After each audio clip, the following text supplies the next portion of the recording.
But a big development has happened as far as proscribed terror outfit Seeks for Justice has now announced a siege of Indian Consulate General in Vancouver on the 18th of September and has also issued a threat to the Indian High Commissioner Dinesh Patnaik. Now, on the 6th of September, in an open defiance banned terror outfit, Seek for Justice has taken out a rally and floated in support of Dilawar Singh and has raised slogans against the newly appointed Indian High Commissioner in Canada, Dinesh Patnaik. The rally and the float that was taken out in Malton in Canada, and this comes days after Canada admitted that the proscribed terror outfit Pro-Khalistan International and International Sikh Youth Federation receiving foreign funding from Canada.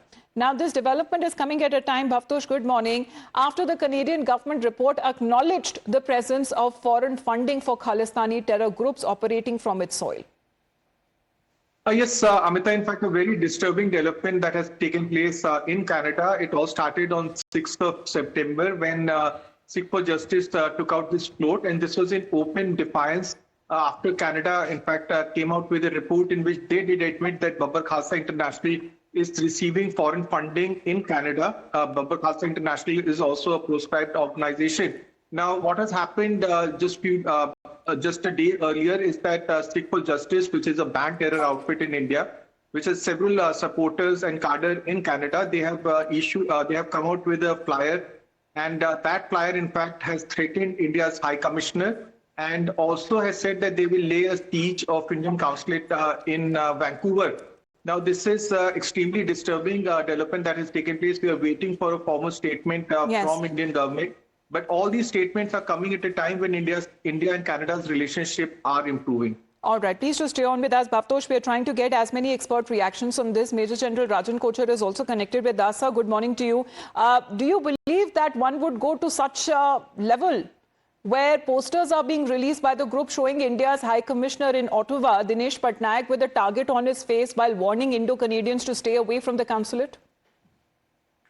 Yeah, I think this is a very, very disturbing development, and I think the Canadian government has to take strong cognizance of this because in recent times the relations between India and Canada are improving now, and there have been actually overtures, and there's a foreign minister, Anita, has been very, very forthcoming. So I feel that we need to bring in a greater amount of legislation and enforcement, because what is happening is that Canadian laws are extremely weak, as a result of which they allow these kind of freedom of expression, as they actually call it in Canada.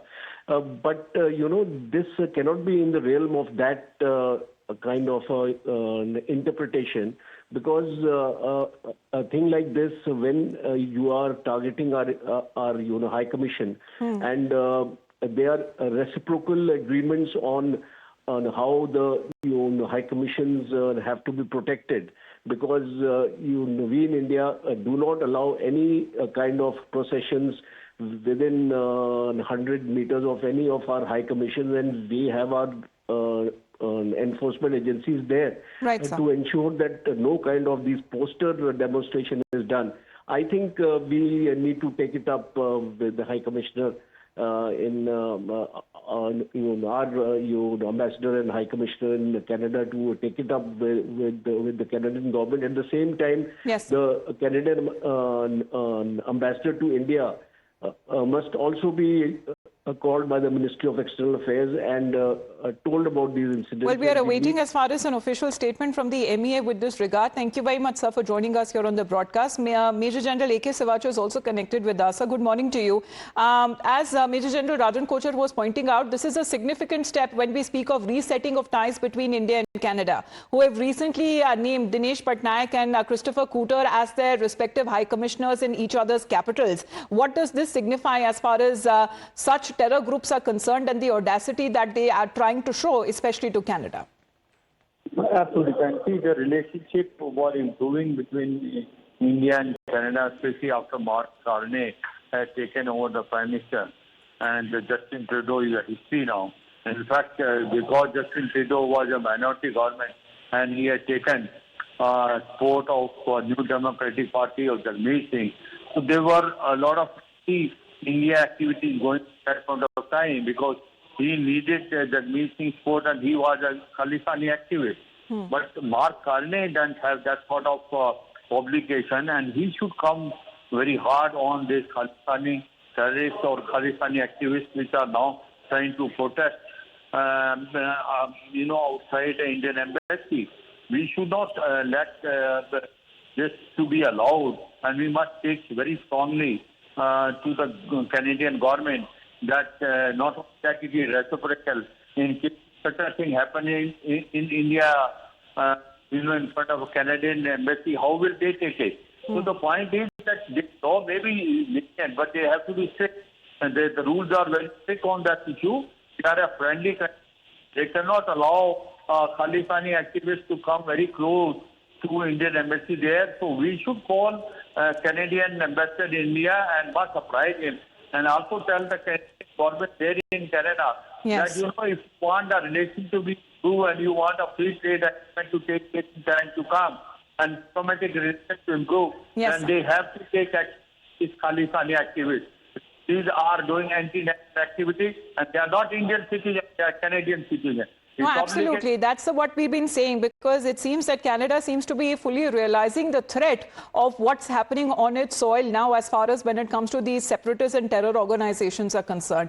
Appreciate you joining us here on the broadcast. Wing Commander Praful Bakshi is also connected with us. Bakshi sir, good morning. This is now coming at a time weeks after the Canadian government report acknowledged that there is presence of foreign funding for Khalistani terror groups that is operating from its own soil. Absolutely right. Of late, Canada has realized that what is happening in its soil is now going to affect them very negatively. And that is why Canada has now changed its stance. Canada knows what America stands for. So Canada is not very happy. And Canada must face the truth, and that's what they've decided. That they have got the threat, and if they want to now rise, and they cannot oppose India. Now they've seen the stature of India. They know what India's stature is. And they have now decided to toe a proper line of truth and face the truth. And that is what now you will see Canada taking some action against their internal security system, especially putting the Khalistanis on the right path. Though a lot of people may not agree with me still. But let me tell you one thing. Now, Khalistani institutions are on the run in Canada. So they are facing a lot of difficulties. Yes. And Canada has woken up to this. And now you will see that slowly Canada will now make sure that it establish closeness to India. Yes. It will take advantage of the rising economy. And also the diaspora, Indian diaspora, is becoming very effective. And that is what Canada is also worried about. Yes. So this is total change which is coming in Canada. That's a good news for us. Well, remains to be seen if any crackdown happens on part of the Canadian authorities. Thank you very much, Bakshi sir, for your point of view. Bhavtosh, coming back on to you, that how does India perceive this threat, especially when it speaks of going on a siege at the Indian consulate? Because the group here, the banned organization, has been accusing Indian consulates of running a spy network or a surveillance that targets the Khalistanis. Well, Amita, as far as the threat is concerned, it's always taken very seriously by Indian agencies and by the Indian government. Remember, previously also we had Sikh groups who had targeted Indian High Commissioner and diplomats, and this has been mentioned in the notification that was issued against Gurpatwant Singh Pannu when he was designated as terrorist, as to manner in which Pannu was used by ISID to carry out these protests outside Indian diplomatic mission, particularly in Canada. Now, this is a very serious development that has taken place. Patnaik will be has joined as a High Commissioner after 18 months, and as soon as he joins as High Commissioner, these protests will start taking place outside the Consulate General's office, and also a specific threat on him. Now, India would obviously be speaking to the Canadian Intelligence Service, asking that his security should be beefed up. There were previously, during Trudeau regime, there were reports that the diplomats' securities were in fact scaled down. Yes. All this has happened after Trudeau regime, in fact, provided support to the tacit support to Hardeep Nijjar and also to various gangsters that are operating in Canada. All right. Well, this is coming at a time when Khalistani extremism is on the rise there in Canada. Previously, the Canadian government, in an internal report, acknowledged that extremist Khalistani groups were receiving financial support from individuals and networks that were based in Canada itself. Bhavtosh, for the moment, thank you very much for joining us here on the broadcast.